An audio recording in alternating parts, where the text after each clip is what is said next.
Si tuvieran que decirme de forma pues ya personal o individualmente, ¿por qué tendríamos que ir a ver a Cats? ¿Cuál sería?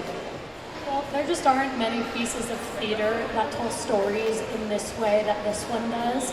And especially being here in a country where, you know, we all speak so many different languages, and dance is just such a universal form of language to be able to communicate with all types of people, no matter what you speak, no matter where you come from. And I really feel that the story is gonna make its way through regardless of who speaks what, where we come from, etc., etc. And it's just a really important story to be told about acceptance, redemption, and family.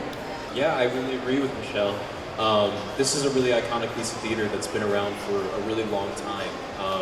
A lot of different generations have had Cats in their lives.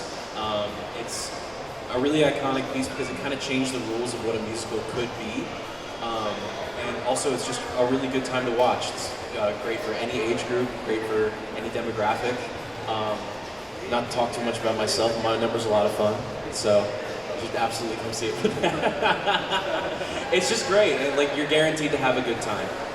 I would say this show is just so special when it comes to the music. This show has been around for a little over 42 years now, and the legacy just continues. It's been done in over, like, I want to say like 17 languages, 35 countries, and the story never gets old, and you get to hear, of course, the most iconic songs, Memory, which is what my character sings. It's like the big kind of like 11 o'clock hour number, as we say, and it's just very special, so come see the show. You won't regret it. To me, Cats is like the epitome of Broadway when it comes to acting, singing, and dancing. When you mesh all three of those styles together, and to piggyback off of what Hank said, it's for all ages. You know, so many people can relate to the show. Whether you're 5, like my niece, she was 5 when she saw it, you know, all the way to my mother who is 63. So I think everyone can relate to the piece. Not only is the music and the storytelling so powerful in Cats, but I think one of the most fun things to enjoy when you're watching the show is just the visual aspect of the show. The lighting, the costumes, the technical effects are just stunning. It's a feast for the eyes, for sure. Just a curious question. Do you all guys have a cat in your house, and do you study it all the time just to get in character? When I first did my original self-tape for this show, my fiance's mom has the grumpiest cat. And I swear we've always joked that it just like sits there and does nothing during the day, and then at night it like comes alive and you hear all this banging in the kitchen, and then you come down in the morning and you're like, what happened? Jeez, I didn't know you were capable of that. And so that's sort of, it really helped me with my self-tape of, you know, the mischief behind the eyes of the cats, and then also the physicality, you know, because it's really easy to feel kind of stupid when you first start it and being like, you know, I just feel really weird and awkward, and everything a cat does is so intentional, and the more you watch them and the more you watch them, you're like, oh, I can do this. I want to answer that. Back in New York, I have 2 cats. Their names are Wallace and Davis, and they're twins, and they look a lot like these 2 cats over here. So I grew up around cats, and now my younger sister has a cat, my older sister has a cat. My mom has this fluffy, white-haired, like Persian long-haired cat that just looks like spoiled. And it's just so sweet, but does not like me. And anytime I come home, that cat will be sitting on the couch. I literally close the door and it's just like... It's judging you. It's hilarious. Very much so. But I intend on when the tour is over, fostering to adopt a cat. I have a cat back in my home in New York, and actually what's funny about this is we had a fan of the show who decided to cosplay as my personal cat from back home. And we get a lot of cosplayers and people in costume that like to come because the cat's fan base is very dedicated and we love them. And sometimes they come in costume as some of the characters, like they'll come as Demeter or Grisabella, but one of the fans in the style of the show came as my personal cat Bagel. And that was really fascinating. And I guess that was kind of one knew. And no one knew. We just came on stage and we were like, that's Hank's cat! Like you have to get into character, like you know, makeup and all the stuff. So for the most part, in every venue, we have about 90 minutes till curtain to get ready for the show. Some of us show up about 30 minutes till half hour before curtain, and I think the time for like a lot of us ranges from like 25 to 30 minutes, sometimes like 15. Some people get it done really, really fast. I think when I first started 2 years ago, it took me like an hour to get my makeup on because I was so detail oriented, and I was like, this is so hard. And now I can show up at 6:30 and have my makeup done by like 6:55 and then ready to go. So. Are you guys all like pretty fast? No, I run late a lot, so I've learned to do my makeup very quickly because sometimes I don't allow myself enough time to get in the costume. So we evolve with just how on top of things we are. It also just sort of depends how good at makeup you are. I think some of us are more prone to wing an eyeliner, like do your eyeliner wings better than others who have to like scratch it off and try again like 17 times before it comes out good. Talking about being a triple threat, can you talk a little bit about the challenge of becoming a cat? How does the workshop work, you know, before you get into the cast and all the process of becoming your own characters? I'm a seasoned professional dancer, meaning that I've been dancing for my whole life, and I haven't sang before, so this is my first time ever singing. So being around so many talented, singers, it was definitely, a bit of an intimidation factor because they're all so good, so I had to find that inspiration, and I found it every day, being around them, and that helped me a lot get through singing and acting because dancing comes so second nature to me. So I think it was just about being inspired, and that helps a lot when, you have to be a triple threat, like just being inspired by your cohorts, that helps. And I was going to say, I'm the opposite. So ¿Él es diferente? I'm a singer, and so the dancing does not come second nature to me, so that's what I really had to work on for this particular show. Okay. I've had the chance to show several times, and in my opinion, you have the most wonderful dancing solo in the whole show, especially at the end when you have to spin for about 40 times on one single leg, right? Yeah, and well, I heard somebody say that the choreography seems a little bit outdated now in 2023. Well, not in my opinion, but if you have a chance to choreograph the show once again in the future, maybe in 20 years, would you keep the choreography or would you change it completely? I love that question. I think that dance is always evolving, and this version is definitely not outdated at all. I think it's very fresh, it's vibrant, and it's fun. So if I had the chance to choreograph it within 20 years, I think I would definitely keep, some aspects.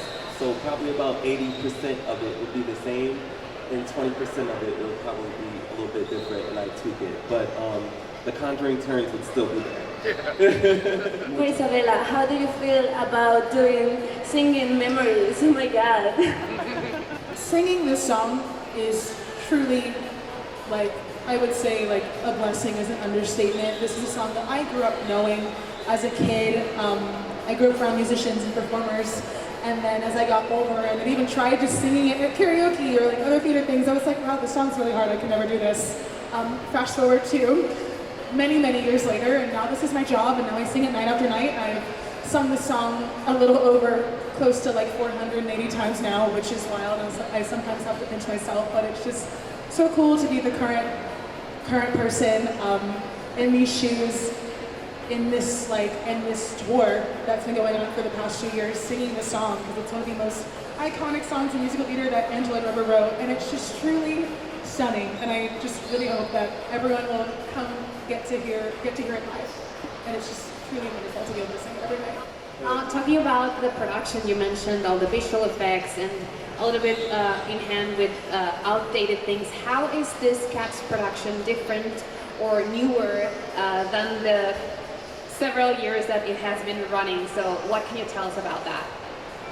To start, we have Andy Blankenbuehler, who is the choreographer for Hamilton, and he came in and gave Dame Gillian Lynn, the original choreographer of Cats the Musical, he gave all of her choreography like a fresh kind of like tweak. So many Gillian essence moves are still very much in the show. There are just some tiny elements of Andy Blankenbuehler in the choreography as well, and Chrissy Cartwright, who was Gillian's best friend, oversees every single production of Cats all over the world, and she works very hands-on with this one and all of us, and we go through so much character work, and we call it Cats Camp, with like learning how to be a cat and work in your felinity. So with this show, including like the costumes and the makeup and the set as well, like so many original essence of Cats the Musical when it first came out in London are still very much there. It just has a very like fresher update to our costumes, our hair, how we do our makeup, the music alone. There's even just some more like electric guitar elements in some of the music, which is really fun. Yeah, and so I think probably the most famous version of Cats that's most accessible to all of us is that 1998 movie version, and I think especially for the audiences here in Mexico, it's going to be really, really awesome for all of you to get to see sort of the best hits of that. You're going to see a lot of the most iconic moves, along with some in that space between a lot of some really iconic choreography by Andy Blankenbuehler, who did do Hamilton. So it's going to be really cool. I play the Gumby cat in the show. That's the tap dancing cat. And so it's been really exciting for me, especially with the dance in the show, to be, I would say my number is probably the one that changed the most from the movie. So I'm so excited to see the reception to that number specifically, as well as a few others that have been completely overhauled. And so that's going to be really fun and cool and new and exciting for you all too. When was the most difficult moment each one of you had that made you doubt about yourself, and what made you get over it and keep trying? Yes. So my first professional job it was another tour through the US in March 2020, right when the world sort of shut down. Yeah, it was not great timing. It was a difficult time because I had just finished college and I was preparing to go into the professional world, and then our professional world as we knew it sort of ceased to exist. And there was a long time after that where it was just working a day job and trying to stay hopeful that it was going to come back and we were going to get to do it again, and then things would start to creep back and then they would get canceled, and then you would work another job and then it would get canceled again. And then, I started to get older and it's like, am I, ever going to do this again? And it was really difficult for a while. The hard thing about this industry is that it's not guaranteed. You can have a job one day and then the next day the job ends and you're unemployed again. And it can be very grueling, and on top of that, you're going to hear no a lot. You're going to go to auditions and not get cast a lot. It happens to everybody, no matter how successful in the industry they are or how famous they are or anything. You just have to become comfortable with hearing no. And so sort of keeping the faith and pushing through that in those difficult times where you feel like you might not get to ever do this again is a skill in and of itself. I mean, we ride this sort of high with doing something like this and getting to talk to you and seeing new places like Mexico. Last summer I was in Japan doing another show. It feels like you're on top of the world, and then job ends and you're back at square one. And there's few jobs that are like that. So just sort of staying optimistic is the biggest part of all of this, and just believing that you will work and that you are good at what you do and that the jobs will find you, so to speak. I think like self-will and willpower goes a long way. I wasn't dancing for 4 years before this. I was just strictly teaching.